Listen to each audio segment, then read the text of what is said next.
নমস্কার দর্শক বন্ধুরা, রেপ স্পোর্টসের পর্দায় আপনাদের সকলকে আরও একবার স্বাগত। আমি রাহুল। এই মুহূর্তে রয়েছে মোহনবাগান গ্রাউন্ডে। আজকে আপনারা সবাই জানেন মোহনবাগান দিবস, বাট আজকে মোহনবাগান দর্শকদের জন্য আজকের দিনটা আরও একটা কারণে স্পেশাল, কারণ আজকে কিন্তু মোহনবাগানের সিনিয়র দলের প্রথম ট্রেনিং সেশন। আপনারা সবাই জানেন, আগে থেকে অ্যানাউন্স করা হয়েছিল আজ 29শে জুলাই কিন্তু তারা তাদের প্রিসিজন শুরু করবে।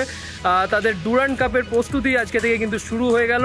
আর আজকে ট্রেনিংয়ে গ্রেগ স্টিওয়ার্ট, অ্যালবার্টো রড্রিগেজ এবং ডিমি পেট্রারস আর অনিরুদ্ধ থাপা ছাড়া কিন্তু প্রায় সবকটা প্লেয়ারকে দেখা গেল। অবশ্যই আনোয়ার আলী যেহেতু এখনও পর্যন্ত জয়েন করেনি ট্রেনিংয়ে, আপনারা জানেন, বাট তা বাদ দিয়ে কিন্তু আজকে সমস্ত প্লেয়ার আজকে কিন্তু উপস্থিত ছিল আজকে মোহনবাগান মাঠে।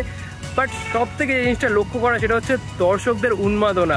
প্রায় মোর দেন অ্যারাউন্ড 500 দর্শক আজকে উপস্থিত ছিলেন মোহনবাগান গ্যালারিতে। অসাধারণ একটা পরিবেশ তৈরি করলেন তারা, যেভাবে তাদের প্লেয়ারদেরকে ওয়েলকাম করলেন দেখার মতন অসাধারণ। জেসন কামিন্স আপনারা সবাই জানেন কাল রাতেই কলকাতা এসে পৌঁছেছে, এসেই আজকে ট্রেনিংয়ে যোগ দিয়েছে। শুধু তাই নয়, জেমি ম্যাকলারেন যার আজকে জন্মদিন এবং তার জার্সিরও নাম্বার কিন্তু 29, সেও কিন্তু আজকে ট্রেনিংয়ে উপস্থিত ছিলেন। অবশ্যই তাকে উদ্দেশ্য করে কিন্তু দর্শকরা হ্যাপি বার্থডে গান গাইলেন। তো অসাধারণ একটা মুহূর্ত তৈরি হলো। চলুন দেখে নিই আজকে ট্রেনিংয়ের কিছু মুহূর্ত।